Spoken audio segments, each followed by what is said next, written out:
produksi. Ketika kita semua mempelajari mata kuliah ekonomi mikro, itu kan setelah ada 3 bagian. Pertama adalah bagian konsumsi, 2 adalah bagian produksi dan biaya produksi, dan yang ketiga adalah distribusi. Nah, ketika kita bicara masalah konsumsi, perilaku konsumsi itu bisa cukup dianalisis dengan menggunakan model regresi kemarin linear biasa. Ya. Kenapa? Karena selalu fungsi konsumsi itu selalu berbanding lurus. Jadi ketika pendapatan naik, yang dibeli naik. Artinya fungsinya adalah linear, lurus, garis lurus. Tetapi dalam konteks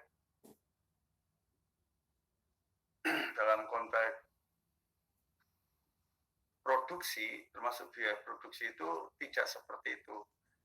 Tidak selalu ketika produksinya banyak, maka membutuhkan biaya yang linear, banyak juga.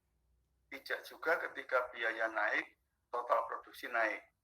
Tidak juga ketika faktor produksi, misalnya tenaga kerja ditambah, tidak serta-merta kemudian mendorong linearitas pertambahan total produksi.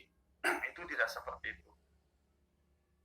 Nah, itu artinya tidak berbanding lurus.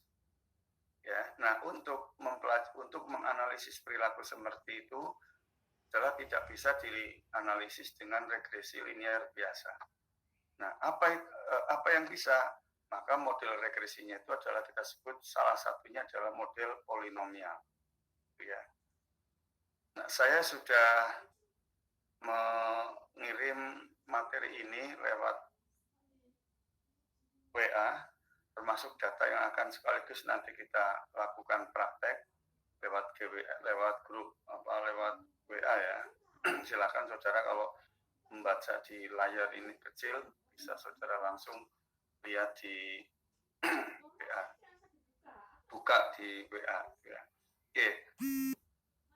Model regresi polinomial itu bertujuan untuk memprediksi besaran variabel dependen dengan menggunakan sebuah data variabel independen yang membentuk sebuah model regresi polinomial. Jadi sama, yang namanya regresi itu yang memprediksi besaran Y akibat dari X. Ya, memprediksi besaran variabel dependen akibat penggunaan variabel independen. Tetapi dalam konteks regresi polinomial ini adalah variabel independen yang membentuk sebuah model regresi polinomial. Itu tujuan utama dari model regresi polinomial. Nah, sekarang definisinya atau pengertian yang gampang. Model polinomial adalah model regresi yang tidak menggunakan persamaan garis lurus, tetapi menggunakan persamaan garis non-linear, garis tidak linear, garis tidak lurus, atau non-linear. Seperti tadi itu, tidak linear itu apa? Tidak selalu ketika jumlah tenaga kerja ditambah, maka akan berdampak pada penambahan total produksi selalu naik. Itu kan tidak. Ingat ketika dulu ketika dulu mempelajari teori produksi itu ada kurva total produksi, ada kurva marginal produk, ada kurva average product. Ya. Nah, ketika kurva total produk itu ada paling atas,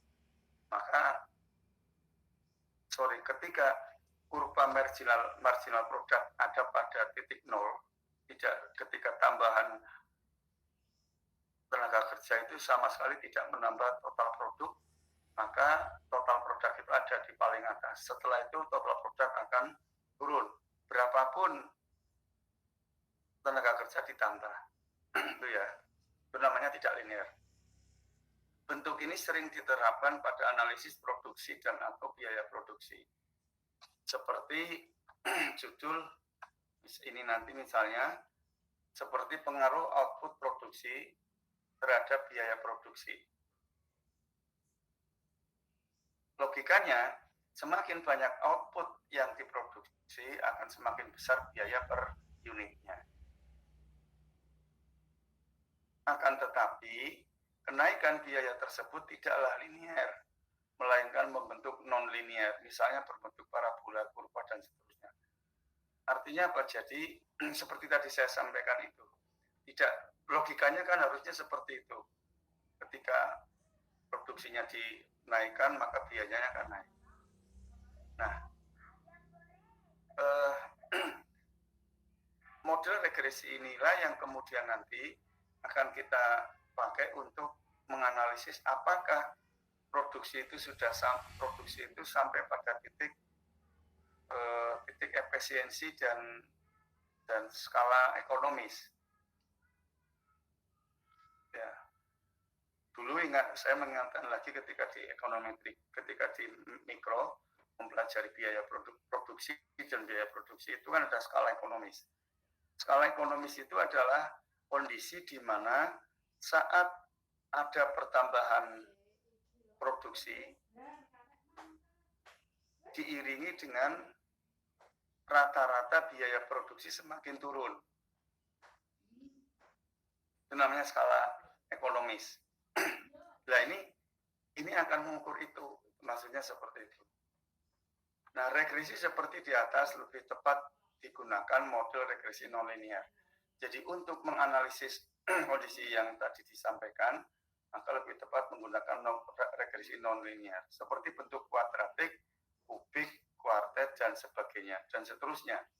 Di sini tetap digunakan satu variabel bebas, tetapi bentuk modelnya seperti multiple regression, regresi multiple, regresi multiple, ya multi, artinya banyak variabel maksudnya.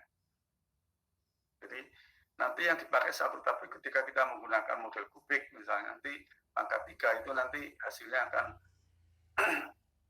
lebih dari 1. Itu ya. Oke. Salah satu contoh, nah, data yang sudah saya sampaikan, yang sudah saya share itu di PA itu adalah data ini. Seorang peneliti ingin membuat model regresi untuk mengamati hubungan antara produksi roti sebelum diberi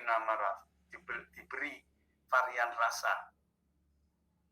Sebagai variabel bebas, satuannya adalah unit, dengan biaya produksi untuk tiap roti sebagai variabel dependen. Karena terlihat bentuk hubungan kedua variabel tidak linear, diputuskan untuk membuat model regresi polinomial. Nah, data penelitiannya itu nama variabel produksi roti, itu tipe numerik, keterangan jumlah roti yang diproduksi per unit. Hitungannya unit. Nah, produksi roti itu adalah variabel X, kemudian biaya itu variabel Y, itu tipenya juga numerik, keterangan biaya produksi roti, keterangan itu biaya produksi roti, unit ukurnya adalah rupiah per unit. Oke, ya. Nah, karena itu kalau saudara, saya akan mengganti ini langsung saya ganti dengan data. Silakan kalau saudara di depannya ada laptop, dipakai laptopnya untuk memasukkan data itu seperti yang saudara lihat di layar ini. Nah ini.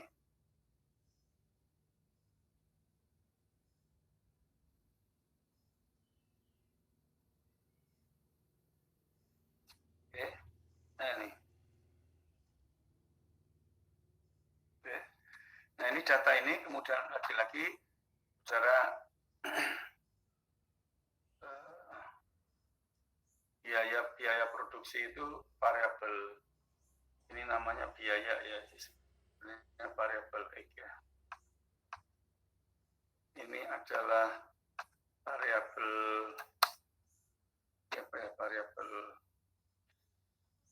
yaitu variabel Y ya. Oh, enggak mau. Variabel Y, variabel X. Nah, variabel Y itu adalah biaya produksi. Variabel X-nya adalah produksi roti. Itu ya. Produksi roti. Pengukurannya itu data skala itu. Kita kembali lagi ke data view. Oke, setelah ini kita analisis. Kita lurusan ke regresi. Dari regresi kita cari yang kurva estimasi. Curve estimation ya, jadi estimasi kurva. Nah tadi regresinya kan regresi polinomial, regresi kurva sebenarnya. Maka kita pilih ke curve estimation, jadi estimasi kurva. Kita klik. Nah setelah itu kita masukkan biaya produksi, kita masukkan menjadi variable dependent. Produksi roti kita masukkan ke variable independent. Klik itu. Nah linear kita hapus. Oke. Sorry. Linear kita hapus, kemudian kubik. Oke, kita pilih kubik. Setelah itu kita oke, ini biarin aja. Kita oke.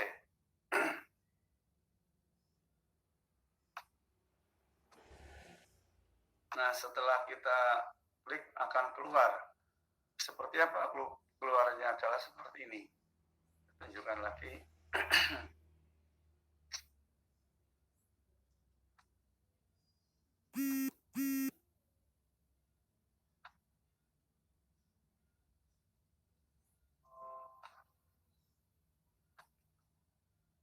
Hasilnya seperti ini. Nah, yang akan kita pakai adalah ini. Nah, ini. Ya. Coba saudara lihat. Di sini ada model summary-nya itu, model penjelasannya itu adalah equation itu kubik ya. Jadi persamaannya itu kubik. R square-nya ini 0,997, F tabelnya adalah 645,767, kemudian DF1, DF2, signifikannya itu pada 0,00 di bawah 1%, konstantanya itu 131.00, B1, B2, B3. Nah ini kan muncul B1, B3, padahal tadi kan hanya memasukkan satu variabel X adalah produksi, jumlah produksi, tapi ternyata muncul 3 ini karena kubik. Inilah nanti yang akan kita lakukan analisis. Nah, yang kedua adalah dalam bentuk kurva biaya produksi adalah seperti ini. Nah, ini. Ya. Nah, output ini bagaimana cara kita memahami? Saya pindah dulu ke Word ya agar mudah.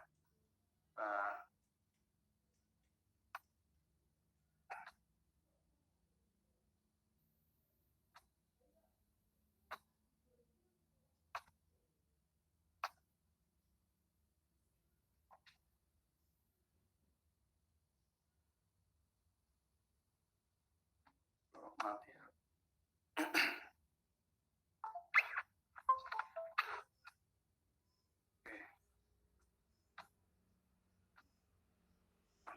Ya. Nah, ini mati lagi.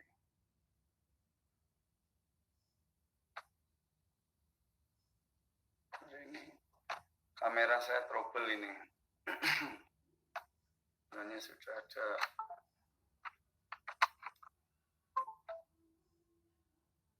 Oke. Nah, kalau saudara lihat ini,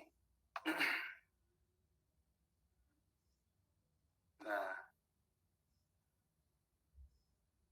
ini ada di materi. Nah, tadi ini outputnya adalah seperti ini tadi. Sama kan? Memang copy paste dari yang. Nah, ini.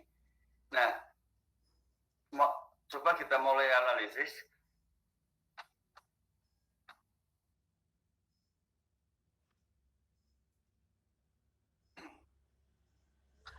Kita mulai analisis. Model summary ini, angka R-square tadi atau koefisien determinasi untuk melihat apakah model ini layak atau tidak.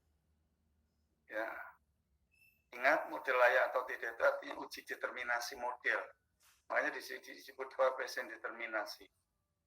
Untuk melihat apakah variabel yang kita masukkan, libatan itu cocok atau tidak, pas atau tidak, gitu ya. Memiliki pengaruh atau tidak. Bisa, atau mampu menjelaskan variasi variabel Y atau tidak, variabel X-nya. Nah, kan tadi sebesar 0,997. Itu artinya bahwa sekitar 99,7% variasi biaya produksi dapat dijelaskan oleh variasi output produksi. Berarti bagus ya.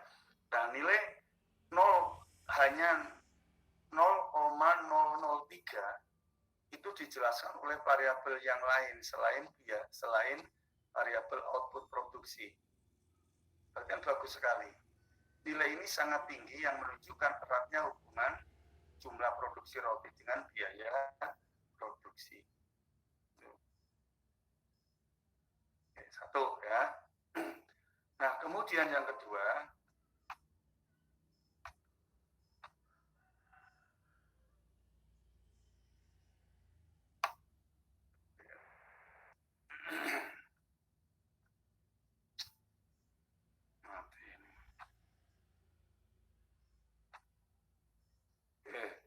yang kedua, kita akan melihat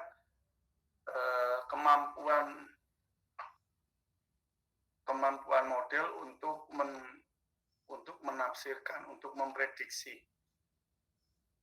Ya. Nah, kita lihat dari ANOVA-nya. Tadi uji F-nya tadi ya.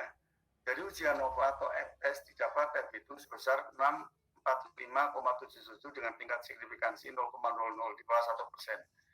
Yang lebih kecil dibanding 5% atau bahkan 1%. Nah, kondisi ini menunjukkan bahwa model regresi dapat dipakai untuk memprediksi biaya produksi. Ya, jadi model yang kita bangun itu ternyata mampu adalah sebuah regresi yang mampu dipakai untuk memprediksi terhadap biaya produksi. Oke. Itu ya, jadi bagus.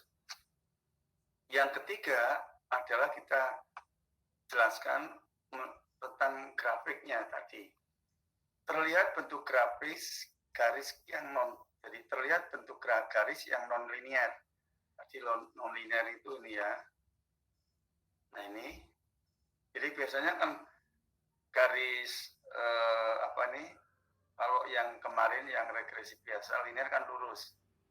Diagonalnya kan, garis diagonalnya kan lurus, tapi ini kan tidak. Nah, bisa saja ini ada di sini, begini, bisa. Tapi ini ketepatan ada di sini. Ya. Nah, dengan data observasi hampir berhimpitan dengan garis hasil model regresi. Jadi, tadi ada dua garis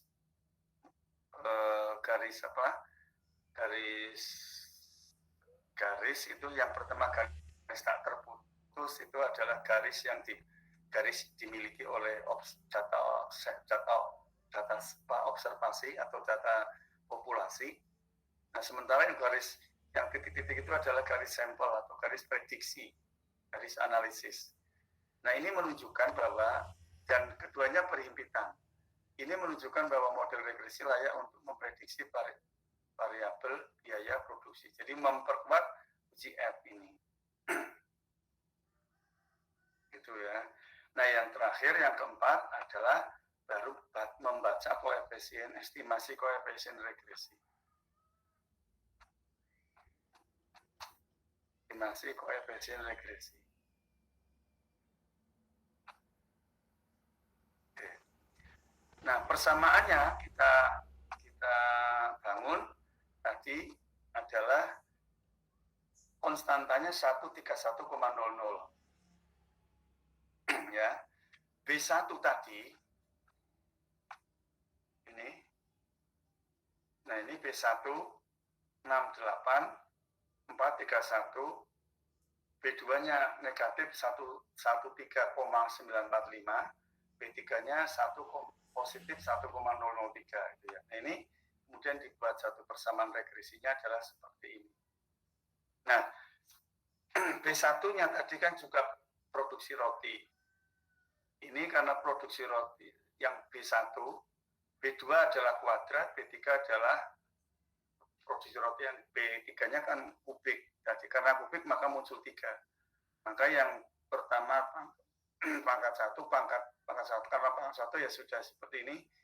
Yang B2-nya pangkat 2 kuadrat, B3-nya kubik. Nah, kalau diperhatikan modul regresi di atas persis sama dengan regresi berganda, namun dengan hanya satu variabel bebas. Kan gitu. Nah, kita lihat apa artinya pada konstanta ini. Konstanta 131,00 artinya apa? Menunjukkan bahwa ketika tidak ada kegiatan proses produksi, ketika tidak ada proses produksi berarti tidak ada produksi. Produsen sudah harus mengeluarkan biaya produksi sebesar Rp131. Nah, tidak lain sebenarnya, kok biaya konstanta ini kan, kalau saudara ingat sekali lagi di teori fungsi biaya produksi itu, fungsi biaya produksi pada jangka pendek itu kan pasti mengenal fixed cost, biaya tetap. Tapi nanti kalau sudah jangka panjang itu tidak ada fixed cost, semuanya biaya variabel. Ya, nah, fixed cost itu apa artinya? Adalah saat belum ada proses kegiatan produksi, produsen tetap harus membiayai proses kegiatan industri, kegiatan produksi, ya, seperti listrik dan macam-macam. Nah, inilah yang kita sebut pada konstanta. Nah, sekarang estimasi sudah, maka kita coba untuk memprediksi. Ya, jadi estimasi sudah, nah prediksi nomor 5. Nomor 5 adalah prediksi. Oke. Nah, prediksi sekali lagi itu model regresi polinomial ini sebenarnya juga untuk memprediksi kondisi apakah proses produksi sudah sampai pada titik ekonomis atau tidak, titik skala ekonomis atau tidak, sudah efisien atau tidak. Lagi-lagi titik ekonomis, skala ekonomis itu terjadi saat pertambahan produksi itu diikuti oleh biaya rata-rata yang semakin menurun. Nah, jadi ketika biaya rata-rata masih semakin menurun, maka itulah kita sebut menjadi kondisi terjadi skala ekonomis. Tapi begitu naik lagi, itu berarti akan kita katakan skala ekonomis itu sudah tidak skala ekonomis, sudah tidak ekonomis lagi. Ingat dulu ketika saudara belajar itu kan ada garis kayak mok gitu ya, panjang itu, untuk menunjukkan saat kapan ekonomis dan tidak. Nah,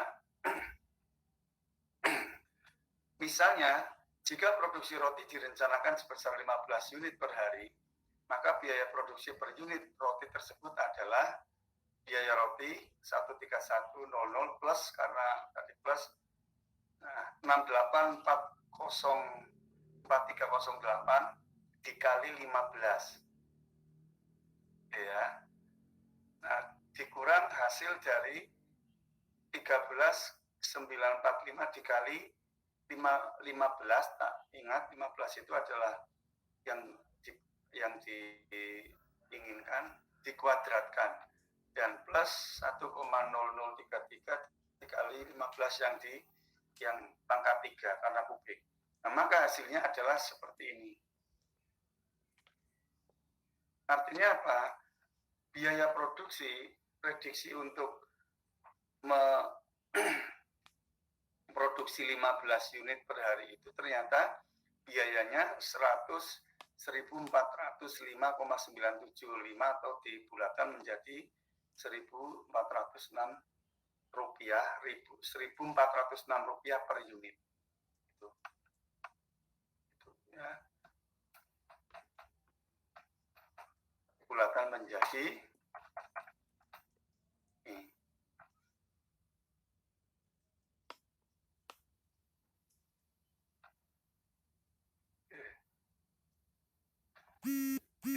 Nah, kalau ingin saudara katakan apakah jumlah 15, produksi 15 itu sudah skala ekonomi atau tidak, maka saudara dicoba untuk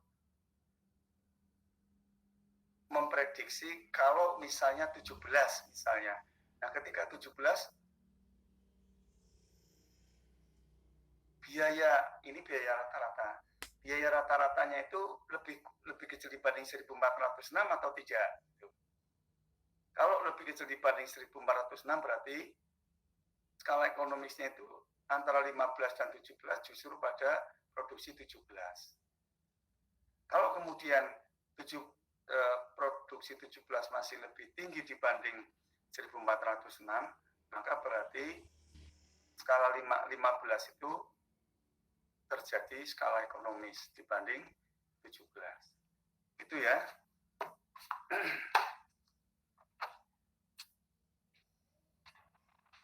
Oke, sampai di sini dulu. Saya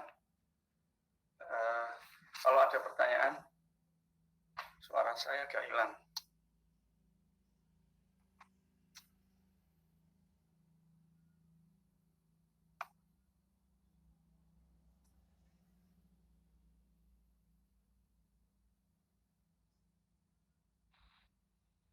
Mau tanya, Pak? Sebentar ya. Kelas B ini ya.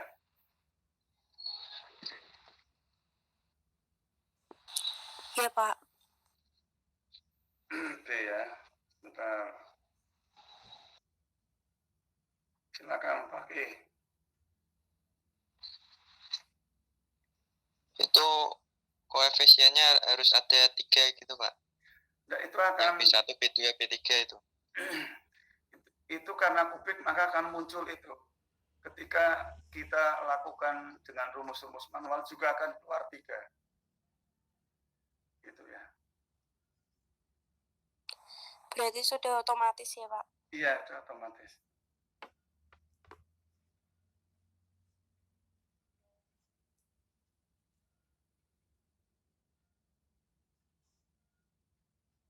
Gitu ya, Pak ya. Itu yang B2 dikuadratkan ya, biasa kan ya. Kenapa? Dikuadratkan biasa ta? Iya. Tadi 15 kali 15. Itu ada berapa? Yang kubik pangkat 3 kan 15 kali 15 kali 15 kan. Nah, kalau yang B1 kan pangkat 1 kan ya enggak usah dipangkatkan. 15 kali 1 kan tetap 15.